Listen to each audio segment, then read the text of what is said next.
नमस्कार सभी का स्वागत है इस नए चैनल पर जहां कॉम्पिटिटिव और एकेडमिक दोनों की तैयारी कराई जाती है। और पिछली वीडियो में हमने पढ़ा था, प्राचीन इतिहास से हमने शुरू करा था और प्राचीन इतिहास का जो टॉपिक हम पढ़ रहे थे उस टॉपिक का नाम है सिंधु घाटी सभ्यता। क्या नाम है उसका? सिंधु घाटी सभ्यता, जिसको क्या भी बोलते हैं, Indus valley civilisation. Indus valley civilisation की कहानी को ही शुरू करते हैं। जो कहानी चल रही थी 2350 से 1750 ईसा पूर्व, ठीक है, इसी को बोला जाता है बिफोर क्राइस्ट एरा। इस बीच में जो कहानी चल रही थी, इसी कहानी को जो है हम पढ़ रहे थे। और पुरानी वीडियो में हम जो पढ़कर आए थे, पुरानी पिछली जो वीडियो थी, कि कैसे सिंधु घाटी सभ्यता विस्तारित हुई, मेसोपोटामिया से क्यों नहीं हुई, क्या कारण थे, ये सब चीज देख कर आए थे। और लास्ट में हम एक कहानी शुरू करके आए थे कि archaeological survey of India ASI जो 1905 में बनाया गया था, ठीक, जिसकी जो लीडरशिप दी गई थी वो जॉन मार्शल को दी गई थी। और इस जॉन मार्शल के ही लीडरशिप में दयाराम साहनी ने 1921 में और राखलदास बनर्जी ने 1922 में दो शहरों को ढूंढा था। इसी कहानी को अब आगे बढ़ाते हैं, ठीक। तो आज की कहानी फिर से तुलना से ही शुरू करते हैं, जहां हम तुलना कर रहे थे मेसोपोटामिया सिविलाइजेशन और दूसरी कौन सी सभ्यता हमारी, सिंधु घाटी सभ्यता, यानी इंडस वैली सिविलाइजेशन और मेसोपोटामिया सभ्यता की हम कुछ तुलना को पढ़ रहे थे। जिसमें मैंने कहा था कि इन दोनों के बीच में व्यापार यानी कि ट्रेड एक बहुत बड़ा रीजन बना था उस टाइम पर, एक दूसरे की चीजों को एक स्थान से दूसरे स्थान तक भेजने के लिए। लेकिन हम इसके कारण ये नहीं कह सकते कि मेसोपोटामिया से ही विकास हुआ है कौन सी सभ्यता का, सिंधु घाटी सभ्यता का।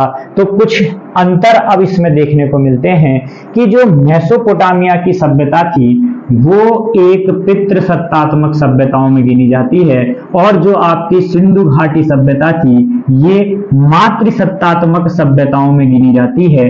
कहने का मतलब यह है कि मेसोपोटामिया की सभ्यता की जो परिवार व्यवस्था थी उसमें पुरुषों को ज्यादा वर्चस्व था, या उनका नेतृत्व रहता था, उनका निर्देशन रहता था, इसलिए मेसोपोटामिया की सभ्यता पितृसत्तात्मक। लेकिन सिंधु घाटी सभ्यता में हमें बहुत से प्रमाण ऐसे मिले हैं जो हम आगे से पढ़ेंगे जब हम शहरों को पढ़ना शुरू करेंगे, जो बताते हैं कि यहाँ पर नेतृत्व और निर्देशन पावर एक महिलाओं में हुआ करती थी। इसीलिए इस सभ्यता की परिवार व्यवस्था मातृसत्तात्मक थी और मेसोपोटामिया की जो परिवार व्यवस्था थी वो पितृसत्तात्मक थी। दूसरा अंतर क्या देखने को मिलता है, मेसोपोटामिया की जो सभ्यता थी यहाँ मंदिर के साक्ष्य मिले हैं, लेकिन सिंधु घाटी सभ्यता में मंदिर का कोई भी साक्ष्य नहीं मिला है। यानी कि हम कह सकते हैं सिंधु घाटी सभ्यता में हम उस टाइम पर किसी भी पर्टिकुलर धर्म को नहीं बोल सकते, क्योंकि जैन धर्म, बौद्ध धर्म बहुत बाद इसके बने हैं, ठीक है, और इस्लाम धर्म उसके भी बाद बना है। और रही बात सनातन धर्म की, तो वो भी उसके कहीं पर साक्ष्य हमें सिंधु घाटी सभ्यता में देखने को नहीं मिले। हालांकि कुछ मूर्तियां, जैसे आप बोलते हो पशुपतिनाथ की जो मूर्ति है, लेकिन अगर आप उसको देखोगे तो कहीं से कहीं तक पशुपतिनाथ की नहीं लगती। बस इतिहासकार आसपास जो चीजें मिली हैं उसके बेसिस पर एक अंदाजा लगाते हैं कि हो ना हो ये मूर्ति लगभग पशुपतिनाथ जैसी है। लेकिन हमें सिंधु घाटी सभ्यता से किसी भी तरीके के मंदिर के साक्ष्य नहीं मिले हैं, और मेसोपोटामिया से हमें मंदिर बने हुए साक्ष्य मिलते हैं। तो दो इंपॉर्टेंट अंतर मेसोपोटामिया और सिंधु घाटी की सभ्यता में थे कि मेसोपोटामिया की सभ्यता पितृसत्तात्मक थी, सिंधु घाटी सभ्यता मातृसत्तात्मक थी। मेसोपोटामिया की सभ्यता मंदिर के साक्ष्य को बताती है और सिंधु घाटी सभ्यता मंदिर के साक्ष्य को नहीं बताती। आगे कहानी शुरू करते हैं जो आज की इंपॉर्टेंट कहानी में काउंट होगा, ठीक। जो अगला टॉपिक सिंधु घाटी सभ्यता में पढ़ा जाएगा कि इसकी उत्पत्ति ठीक। उत्पत्ति के रीजन कल हमने बोला था कि मेसोपोटामिया को तो नहीं मानना है, तो मानना किसको है, किससे हम कह सकते हैं कि इसकी उत्पत्ति हुई है। ठीक, तो अलग अलग इतिहासकारों के अलग अलग मत हैं और मतों को हम यहां पर देखने जाते हैं। सिंधु घाटी सभ्यता की उत्पत्ति कई इतिहासकारों के हिसाब से ईरानी बलूचिस्तानी सभ्यता से मानी गई है। यानी कहने का मतलब है ईरान करंट टाइम का, उस टाइम का फारस या पर्शिया, ये इसी को बोला जाता है। बलूचिस्तान पाकिस्तान में है। यहाँ पर एक सभ्यता, इसको बलूचिस्तानी सभ्यता के नाम से भी आता है। तो कई इतिहासकार मानते हैं कि बलूचिस्तानी सभ्यता से ही विकास हुआ था किसका, इंडस वैली सिविलाइजेशन का, सिंधु घाटी सभ्यता का। और कई लोग मानते हैं कि सोथी सभ्यता कहां पर चलती थी, तो ये सोथी सभ्यता थी राजस्थान। कहां पर थी, राजस्थान। यानी कई लोगों का कहना है कि ईरानी बलूचिस्तानी सभ्यता से विकास हुआ है किसका, सिंधु घाटी सभ्यता का। और कई लोगों का कहना है कि राजस्थान में जो सोथी सभ्यता थी, इस सोथी सभ्यता से विकास हुआ है किस चीज का, सिंधु घाटी सभ्यता का। विकास नहीं कह सकते, उत्पत्ति हुई है किसकी, सिंधु घाटी सभ्यता की। तो थोड़ा सा अब इसमें ध्यान समझते हैं, क्वेश्चन कहां से बनता है। दो इतिहासकार हैं फेयर सर्विस, पहले का नाम है फेयर सर्विस और दूसरे का नाम है रोमिला थापर। और रोमिला थापर बहुत बड़े इतिहासकारों में जानी जाती हैं भारत में। ठीक, तो एक इतिहासकार हैं फेयर सर्विस और दूसरे इतिहासकार हैं रोमिला थापर, जिनके अकॉर्डिंग सिंधु घाटी सभ्यता की उत्पत्ति ईरानी बलूचिस्तानी सभ्यता से हुई है। और एक इतिहासकार हैं अमलानंद घोष, क्या नाम है इनका, अमलानंद घोष, जो ये बताते हैं कि इस सिंधु घाटी सभ्यता का विकास कौन सी सभ्यता से हुआ है, सोथी सभ्यता से हुआ है। क्वेश्चन बनता है कि सोथी सभ्यता को सबसे पहले कब ढूंढा गया, तो 1953 में अमलानंद घोष ने राजस्थान के रीजन पर आपका एक सभ्यता ढूंढ निकाली, सोथी सभ्यता, और बोला गया कि इसी सोथी सभ्यता से विकास हुआ है, उत्पत्ति हुई है किसकी, सिंधु घाटी सभ्यता की। और फेयर सर्विस और रोमिला थापर, ये दो इतिहासकार ऐसे हैं जिनका मानना है कि सिंधु घाटी सभ्यता की जो उत्पत्ति है वो ईरानी बलूचिस्तानी सभ्यता से हुई है, ना कि सोथी सभ्यता से हुई है। यानी कि अलग अलग इतिहासकारों के अलग अलग मत हैं। और यहीं से क्वेश्चन उठाता है कि अमलानंद घोष के हिसाब से कौन सी सभ्यता ऐसी है जहां से सिंधु घाटी सभ्यता की उत्पत्ति के बारे में पता चलता है, तो वो सोथी सभ्यता है। और ईरानी बलूचिस्तानी सभ्यता के बारे में कौन बताते हैं, फेयर सर्विस और रोमिला थापर। अब क्वेश्चन आएगा विकास का सिद्धांत क्या है, तो क्रमिक उत्पत्ति का सिद्धांत क्या है, तो क्रमिक विकासवादी सिद्धांत। थोड़ा ध्यान से समझेंगे, कल या पिछली वीडियो में हमने पढ़ा था कि जो हमारा मेसोपोटामिया की सभ्यता है उसमें हम एक सिद्धांत को पढ़ रहे थे, विसरणवादी सिद्धांत, है ना। कि विसरणवादी सिद्धांत कहने का मतलब है कि एक जगह पर सभ्यता रही, वो सभ्यता फिर अलग अलग कोनों में गई, वहां के लोग अलग अलग जगहों पर गए और जिस जिस जगह में गए वहां शहरों को बसाया, नई सभ्यता शुरू की गई। तो ऐसी सभ्यता किस सिद्धांत पर काम करती है, विसरणवादी सिद्धांत पर। यानी एक जगह से दूसरी जगह तक गए, रहना शुरू किया, सभ्यता का निर्माण हो गया। तो कई इतिहासकार बोलते हैं मेसोपोटामिया से जो विकास हुआ है वो विसरणवादी सभ्यता से हुआ है। लेकिन फेयर सर्विस, रोमिला थापर, अमलानंद घोष, ये सभी इतिहासकार मानते हैं कि सिंधु घाटी सभ्यता की जो उत्पत्ति है वो क्रमिक विकासवादी सिद्धांत से हुई है। क्रमिक विकासवादी सिद्धांत क्या होता है, तो क्रमिक विकासवादी सिद्धांत होता है कि सबसे पहले ये लोग नगरीय में नहीं रहे होंगे, ये सबसे पहले जो यहाँ के लोग बसे होंगे, भले ही वो सोथी सभ्यता से हों चाहे बलूचिस्तानी सभ्यता से हों, ये एक ग्रामीण परिवेश में रहते होंगे, गांव के इलाकों में निवास करते होंगे। इनका जो व्यवस्था है वो एक ग्रामीण सभ्यता के रूप में रही होगी। बाद में कुछ सालों में इन्होंने कुछ स्किल सीखी होंगी, कुछ इनमें अनुभव आया होगा, कुछ नई चीजों का इन्होंने प्रयोग किया होगा, ठीक, यानी कह सकते हैं कुछ अपडेट हुए होंगे और ग्रामीण से बन गए होंगे अर्ध नगरीय। क्या बन गए होंगे? सेमी अर्बन, इसको कह सकते हैं अर्ध नगरीय ये बन गए होंगे। फिर कुछ और स्किल सीखी होंगी, कुछ और नए चीजों को ढूंढा होगा, फिर अपडेट हुए होंगे और अंत में जाकर फिर ये कौन सी सभ्यता में विकसित हुए होंगे? नगरीय सभ्यता में। यानी शुरुआत इनकी ग्रामीण से हुई होगी, फिर कुछ अपडेट होकर कुछ नई चीजें सीखकर ये अर्ध नगरीय की कैटेगरी में आए होंगे, फिर और कुछ चीजों को सीखकर ये प्रॉपर क्या बन गए होंगे? नगरीय बन गए होंगे। तो इस तरीके का जो डेवलपमेंट होता है, विकास होता है, ये क्रमिक विकासवादी सिद्धांत इसको बोला जाता है। और इन सभी इतिहासकारों का मानना है कि सिंधु घाटी सभ्यता की जो उत्पत्ति है वो क्रमिक विकासवादी सिद्धांत से हुई है, चाहे वो बलूचिस्तानी सभ्यता हो चाहे सोथी सभ्यता हो। दोनों में समानता देखने को मिलती है कि जो उत्पत्ति हुई है वो क्रमिक विकासवादी सिद्धांत से हुई है, लेकिन अंतर देखने को मिलता है कि फेयर सर्विस और रोमिला थापर के हिसाब से सिंधु घाटी सभ्यता की उत्पत्ति बलूचिस्तानी सभ्यता से हुई है और अमलानंद घोष के हिसाब से सिंधु घाटी सभ्यता की उत्पत्ति सोथी सभ्यता से हुई है। और समानता एक ही है कि विकास का जो उत्पत्ति का जो कारण है वो क्रमिक विकासवादी सिद्धांत है, यानी कि पहले ग्रामीण फिर अर्ध ग्रामीण और अंत में जाकर क्या बने होंगे? नगरीय बने होंगे। तो ये उत्पत्ति से रिलेटेड कुछ क्वेश्चन हमारे पेपर में बनते हैं। अब आगे बढ़ाते हैं कि कुछ विशेषताएं, जहां से दूसरे टाइप के क्वेश्चन आपके बनने शुरू होंगे कि इस सिंधु घाटी सभ्यता के जो नगर थे उनकी सामान्य विशेषताएं क्या थी। ठीक, सामान्य विशेषताएं कहने का मतलब है कि कुछ प्रॉपर्टीज, कुछ ऐसे गुण जो हर नगर में, नगर कह रहा हूं मैं, सिंधु घाटी सभ्यता नहीं, क्योंकि इसमें कुछ ऐसी भी जगह होंगी जो ग्रामीण इलाकों में होंगी। जितने भी नगर हैं कुछ ग्रामीण नगर होंगे, कुछ शहरी नगर होंगे। ठीक, तो इसमें क्या सामान्य विशेषताएं देखने को मिलती हैं? तो इसको हम दो तरीके से पढ़ेंगे, एक पश्चिमी और एक पूर्वी।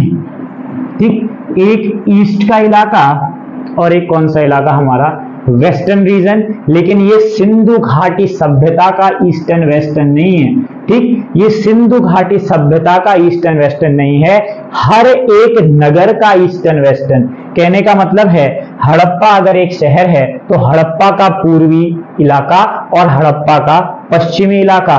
मोहनजोदड़ो है तो मोहनजोदड़ो का पूर्वी इलाका और मोहनजोदड़ो का पश्चिमी इलाका, ना कि सिंधु घाटी सभ्यता का पूर्वी और पश्चिमी। यानी हर एक पर्टिकुलर शहर का पूर्वी और पश्चिमी इलाकों में कुछ समानताएं देखने को मिली हैं। वो समानताएं क्या हैं कि जो पश्चिमी इलाका है यहां के रीजन को बोला गया है दुर्ग। क्या बोला गया है? दुर्ग, यानी कि किला। यानी हर शहर के, हर नगर का जो पश्चिमी इलाका था वो दुर्ग की फॉर्म में बना हुआ था, एक किले की फॉर्म में बना हुआ था।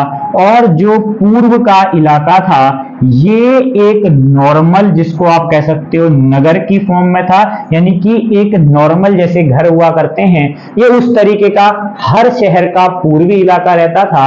और हर शहर का पश्चिमी इलाका किस फॉर्म में था? दुर्ग की फॉर्म में था, या दुर्ग को हम क्या भी बोल सकते हैं, किले की फॉर्म में था। अब चीज क्या थी कि जो दुर्ग था ये प्रोटेक्टेड था एक और दीवार से, यानी दुर्ग के बाहर एक और दीवार इसको सुरक्षित करती थी। जो दीवार पकी हुई ईंटों से बनी थी और जो अंदर की दीवार इसकी दुर्ग की थी ये कच्ची ईंटों से बनी थी। कहने का मतलब है सिंधु घाटी सभ्यता में किसी भी शहर का जो पूर्वी इलाका था वो नॉर्मल नगर हुआ करता था, जहां किसान, व्यापारी, ठीक है, जितने भी तमाम तरीके के वर्ग हैं वो इन नगरों में निवास करते थे। और उस टाइम का जो विशेष अधिकार पाने वाले लोग थे, जो प्रिविलेज पाने वाले लोग थे, वो सब कहां रहा करते थे? दुर्ग में रहा करते थे। फॉर एग्जाम्पल, अगर सिंधु घाटी सभ्यता में कोई राजा होता, वैसे नहीं थे, अगर राजा होता तो राजा दुर्ग में निवास करेगा और प्रजा कहां पर रहेगी? नगर में रहेगी। यानी कि सिंधु घाटी सभ्यता में कुछ सामान्य विशेषताएं क्या देखने को मिली कि जो नगर हैं, नगर पूर्वी साइड बसाए गए और पश्चिमी साइड पर दुर्ग बसाए गए। इन दुर्ग को भी एक दीवार बाहर से सुरक्षित करती थी जो पकी हुई ईंटों की बनी थी, और दुर्ग के अंदर की जो दीवारें थी ये कच्ची ईंटों से बनी थी। और दुर्ग हमेशा नगरों से ऊंचाई पर बनाए जाते थे, ऊंचे स्थानों पर इनको बनाया जाता था, क्योंकि नदियों के किनारे बसे होने के कारण बाढ़ का खतरा इसमें रहता था और दुर्ग बाढ़ से बचा रहे, इसलिए दुर्ग हमेशा अपेक्षाकृत ऊपर बनाए जाते थे नगरों के मुकाबले। और दुर्ग का जो आकार है वो छोटा रहता था नगरों से, नगरों का आकार बड़ा रहता था। क्यों? क्योंकि यहाँ पर बहुत सारे वर्ग के लोगों को रहना है ना, और दुर्ग में कुछ ही विशेष अधिकार पाने वाले लोगों को रहना है, और उनकी सुरक्षा के लिए ऊंचे स्थानों पर दुर्ग बनाए जाते थे और बाहर की दीवारें और उनको सुरक्षित करती थी। पकी हुई ईंटों से वो बनती थी और अंदर की दीवारें कच्ची ईंटों से बनती थी। यानी अभी तक की जो व्यवस्था हमने देखी है कि सिंधु घाटी सभ्यता में नगरों की सामान्य व्यवस्था दो पैमानों पर डिवाइड थी। एक पूर्वी पश्चिमी। पूर्वी इलाका नगर था जहां पर किसान, व्यापारी वर्ग, ये सभी वर्ग के लोग रहते थे, और पश्चिमी इलाके में दुर्ग बनाया जाता था जो कुछ विशेष अधिकार वाले लोगों के लिए बनाया जाता था, जिसकी बाहर की दीवारें पकी हुई ईंटों से सुरक्षित थी। और इनको हमेशा किन स्थानों पर बनाया जाता था? ऊंचे स्थानों पर। लेकिन इस नगरीय जो सामान्य विशेषताएं हैं इसमें भी कुछ अपवाद देखने को मिले हैं, कुछ एक्सेप्शनल केस देखने को मिले हैं जहां से क्वेश्चन हमारे पेपर में बनता है। अब उन अपवादों की चर्चा करते हैं कि इस सभ्यता के, इस इंडस वैली सिविलाइजेशन की जो नगरों की विशेषताएं हैं इसमें कौन कौन से अपवाद देखने को मिले हैं। तो इसमें हमें 3 अपवाद देखने को मिले हैं। अब इन तीनों अपवादों को समझते हैं। अपवाद नंबर 1, ठीक, जो हमें कौन से शहर में देखने को मिलेगा? तो जो हमें लोथल में देखने को मिलेगा। लोथल गुजरात से हमें मिला है, अभी आगे पढ़ेंगे इसको। ठीक, सिंधु घाटी सभ्यता का एक बंदरगाह इस लोथल में हमें देखने को मिला है, और लोथल से ही हमें एक साक्ष्य मिलता है कि यहाँ के लोग व्यापार करते थे ईरान से, उस पर्शिया के रीजन से, उस फारस के रीजन से। और इसी लोथल में एक अपवाद क्या देखने को मिला है? पश्चिमी इलाका जो हुआ करता था, यहां पर दुर्ग था यानी किला था, ये अभी तक अपवाद नहीं है। ठीक, नगर पूर्वी साइड थे, ये भी चीज ठीक है। लेकिन अब एक्सेप्शनल केस क्या बन गया कि दुर्ग और नगर इन दोनों को प्रोटेक्ट करने के लिए एक कॉमन दीवार थी जो दुर्ग को भी प्रोटेक्ट करती थी, जो नगर को भी प्रोटेक्ट करती थी। ऐसी व्यवस्था इंडस वैली सिविलाइजेशन में और कहीं देखने को नहीं मिली है। तो इंपॉर्टेंट क्वेश्चन क्या बनता है? सिंधु घाटी सभ्यता का एकमात्र शहर जहां दुर्ग और नगर की सुरक्षा के लिए एक संयुक्त दीवार हुआ करती थी, ये संयुक्त दीवार कौन से शहर में थी? लोथल में थी। यानी हम कह सकते हैं कि दुर्ग और नगर इन दोनों के प्रोटेक्शन के लिए एक संयुक्त जो दीवार बनाई गई है वो लोथल में बनाई गई है। दुर्ग को पर्टिकुलर इसमें सुरक्षा नहीं दी गई। दुर्ग और नगर के लिए एक संयुक्त दीवार कहां बना दी हमने? लोथल में। जो इंपॉर्टेंट क्वेश्चन हमारा बन जाता है। दूसरा अपवाद, अपवाद नंबर 2 हमें कहां से देखने को मिलेगा? तो अपवाद नंबर 2 दूसरा शहर चन्हूदड़ो। चन्हूदड़ो पर अभी पढ़ेंगे कि उस समय की एकमात्र ग्रामीण सभ्यता किस शहर में निवास करती थी। तो चन्हूदड़ो वो शहर है जहां पर उस समय की एकमात्र ग्रामीण सभ्यता निवास करती थी। इसको आगे डिटेल में पढ़ेंगे। अभी क्या समझना है कि इसकी विशेषताओं में क्या गिना जा सकता है कि जो चन्हूदड़ो है इसका पश्चिमी इलाका दुर्ग था, पूर्वी इलाका नगर था। सामान्य विशेषताएं हैं तो ये तो होना ही है। ठीक, दुर्ग ऊंचे स्थानों पर, नगर नीचे स्थानों पर। दुर्ग का आकार कम, नगर का आकार छोटा, वो सॉरी बड़ा।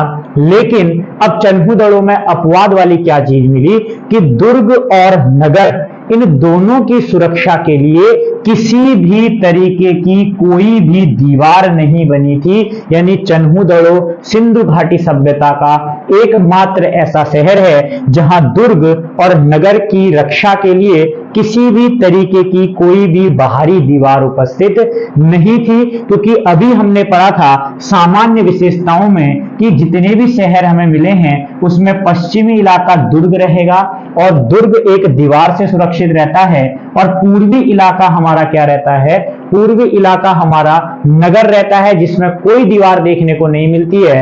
अपवादों में लोथल पड़ा कि इन दोनों, लोथल में दुर्ग और नगर दोनों को एक ही दीवार सुरक्षित कर रही है, लेकिन चन्हु-दड़ो में दुर्ग को भी कोई दीवार सुरक्षित नहीं करती और नगर को भी कोई दीवार सुरक्षित नहीं करती। इसलिए इंपॉर्टेंट क्वेश्चन बन जाता है कि सिंधु घाटी सभ्यता का एकमात्र ऐसा शहर जहां दुर्ग और नगर दोनों में एक ही कॉमन, एक भी दीवार नहीं है, ऐसा कौन सा शहर बन गया हमारा, चन्हु-दड़ो।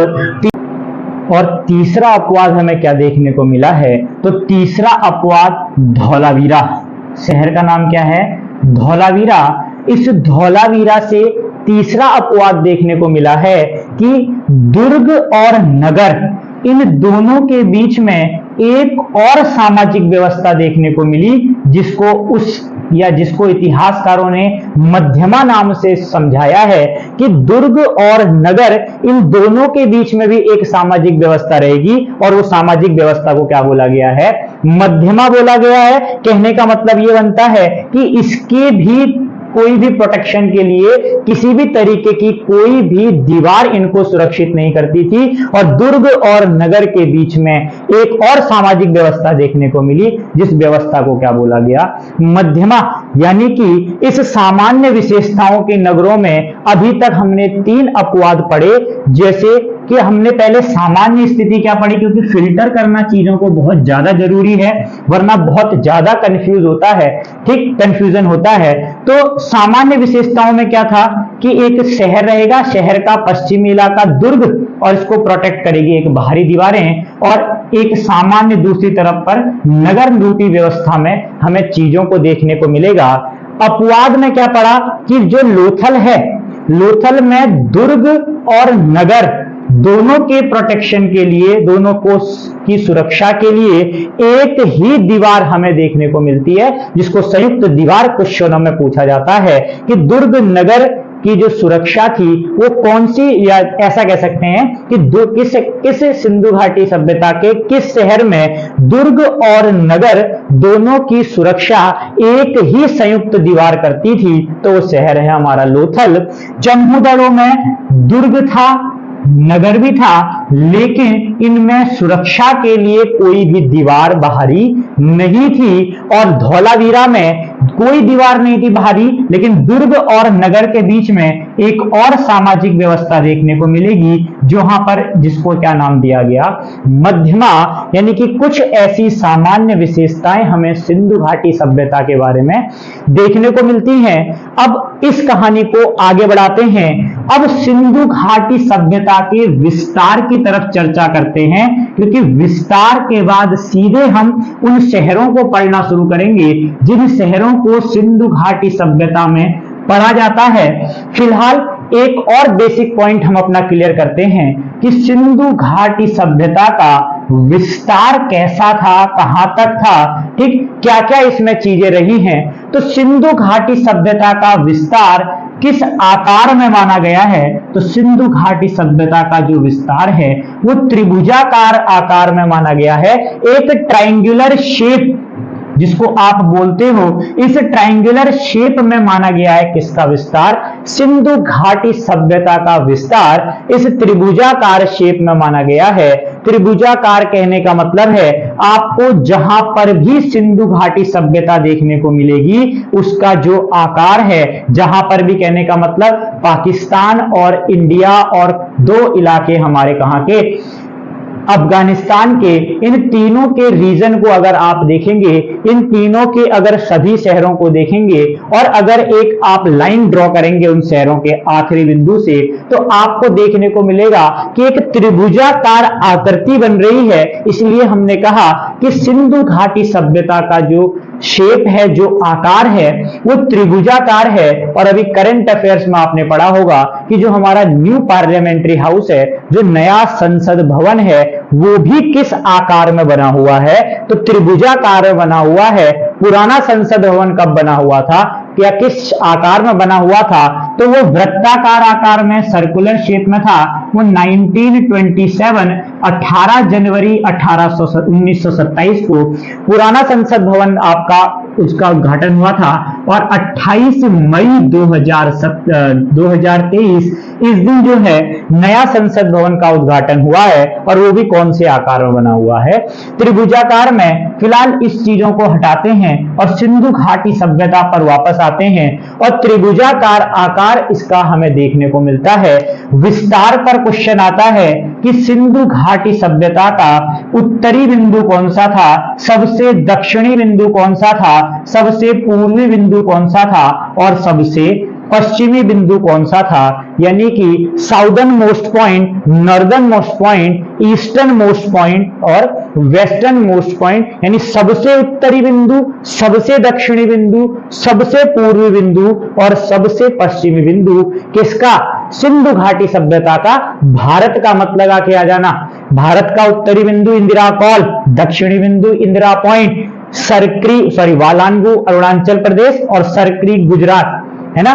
तो ये तो आपके भारत के northern, southern, eastern, western point हैं। हमें पढ़ना है सिंधु घाटी सभ्यता का उत्तरी बिंदु, दक्षिणी बिंदु, पूर्वी बिंदु, पश्चिमी बिंदु, यानी उत्तर में कहां तक विस्तारित थी, दक्षिण में कहां तक विस्तारित थी। ठीक, समझते हैं। तो सिंधु घाटी सभ्यता उत्तर में जम्मू कश्मीर तक जाती है। जगह का नाम है मांडा और मांडा किस नदी के किनारे पड़ता है, तो ये चिनाब नदी के किनारे पर पड़ता है। चिनाब किसकी ट्रिब्यूटरीज में काउंट होती है, किसकी सहायक नदियों में गिनी जाती है, तो चिनाब नदी सिंधु घाटी की सहायक नदी है। और बाडालाचा दर्रा जो हिमाचल प्रदेश में है, वहां से इसका ओरिजिन है और इस नदी तक ही उत्तर में विस्तारित थी कौन सी सभ्यता, सिंधु घाटी सभ्यता। जगह का नाम है मांडा। दक्षिण में आपको जो स्टेट देखने को मिलेगा, जो राज्य देखने को मिलेगा, ये महाराष्ट्र रहेगा। और महाराष्ट्र में कौन सी जगह आपको बताई जाएगी, दाइमाबाद उस जगह का नाम मिलता है। नदी का नाम पूछेगा तो नदी गोदावरी नदी तक दक्षिण में विस्तारित थी कौन सी सभ्यता, सिंधु घाटी सभ्यता। जो महाराष्ट्र के दाइमाबाद में नदी बोलेंगे तो गोदावरी नदी मिलेगी। दक्षिण भारत की सबसे लंबी नदी हमें देखने को मिलती है गोदावरी नदी। राजमुंद्री के पास अपना डेल्टा बनाती है। 1465 किलोमीटर इसकी क्या है, लेंथ है। ईस्ट के साइड पर चलते हैं, पूर्वी इलाका।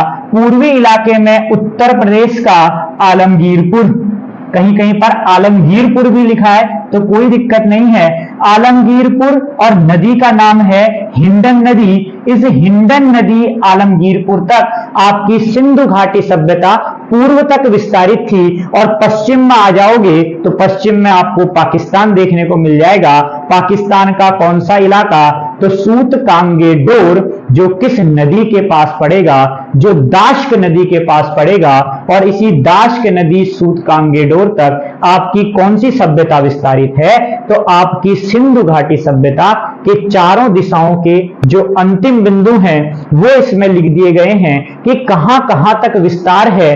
तो उत्तर में मांडा तक जाता है, जम्मू कश्मीर स्टेट में ये पड़ता है। और नदी तक, अगर नदी के पर्सपेक्टिव में, परिप्रेक्ष्य में अगर विस्तार पूछेगा तो चिनाब नदी तक विस्तार है। साउथ में, साउदर्न मोस्ट पॉइंट या दक्षिण में महाराष्ट्र के दाइमाबाद तक ये सभ्यता जाती है। और नदी का बॉर्डर पूछेगा तो गोदावरी नदी आखिरी पॉइंट इसका देखने को मिलेगा। उत्तर प्रदेश में आलमगीरपुर और नदी कौन सी रहेगी, हिंडन। और वेस्टर्न में पश्चिमी तरफ जो है हमारा सूतकांगेडोर, दाश्क नदी के किनारे पर जो है पाकिस्तान में जो है इस जगह पर सिंधु घाटी सभ्यता हमारी त्रिभुजाकार शेप में विस्तारित है, यानी कि इंपॉर्टेंट क्वेश्चन विस्तार से भी बन गए, उत्पत्ति जान ली, मेसोपोटामिया और सिंधु घाटी सभ्यता में अंतर जान लिया अभी तक। ठीक है, अभी तक हमने ये देख लिया कि कैसे सिंधु घाटी सभ्यता के पहले प्रमाण मिले 1826 में चार्ल्स मेसन, 1853 में आर्कियोलॉजिकल सर्वे ऑफ इंडिया जिसके थ्रू बनाई गई Alexander Cunningham father of Indian archaeology, उसको पहले प्रमाण मिले, फिर 1905 में ASI बन गया। तो बहुत सारी चीजों को पढ़कर आज के इस टॉपिक को यहीं पर रोकते हैं और अगले टॉपिक पर अगले पार्ट में हम इसके सभी शहरों की तरफ चलेंगे, जहां हड़प्पा को डिटेल में पढ़ेंगे, मोहनजोदाड़ो को डिटेल में पढ़ेंगे और बाकी की कहानी अब अगली वीडियो में शुरू करेंगे। यहां तक के नोट्स बनाते रहिए ताकि आपको पता चलते रहे कि ये सब चीजें चलती कैसे हैं, क्योंकि नोट्स आप खुद से बनाओगे तो ज्यादा जल्दी याद हो जाता है। ठीक, तो आज की वीडियो में इतना ही, धन्यवाद।